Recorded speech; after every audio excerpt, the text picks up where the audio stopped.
நமக்கு எப்படின்னா தாத்தா வந்து வெள்ளைக்காரங்க காலத்திலே நாட்டாமைக்காரன்னு பேர் வாங்கியிருக்காரு. அந்த பேர் ஒரு பக்கம். அதுவும் இல்லாமல் ஒரு கடந்த 2 தலைமுறையாக ஃபேமிலி ரொம்ப டவுன் ஆகிடுச்சு. ஸோ எல்லாத்தையும் இது பண்ணி நம்ம ஒரு நல்ல பொசிஷனுக்கு வரணும் அப்படிங்கிற மாதிரி உள்ளுக்குள்ளார நல்ல வைராக்கியம். இந்த பக்கம் கடந்துக்கிட்டு சூழ்ச்சிகள், பித்தலாட்டங்கள்.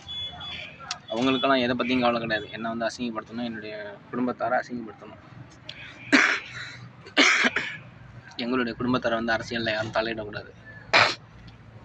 அதுக்காக என்ன வேணால் செய்வாங்க. இதனால தான் வந்து நான் கொஞ்ச நாள் அமைதியாக இருந்தேன். 2021, 22 என்னை போட்டு ரொம்ப டார்ச்சர் பண்ண ஆரம்பிச்சிட்டாங்க. போன வருஷம்லாம் நிறைய பிரச்சனைகள் சந்தித்தேன். அப்புறம் தான் சரி, நம்ம வீட்டாளுங்களும் எதிராக இருக்காங்க, ரொம்ப கடைசி நேரத்தில் தான் பண்ண அப்படின்னு சொல்லிட்டு தான் ரொம்ப தீவிரமாக கடைசி நேரத்தில் பண்ண ஆரம்பித்தேன்.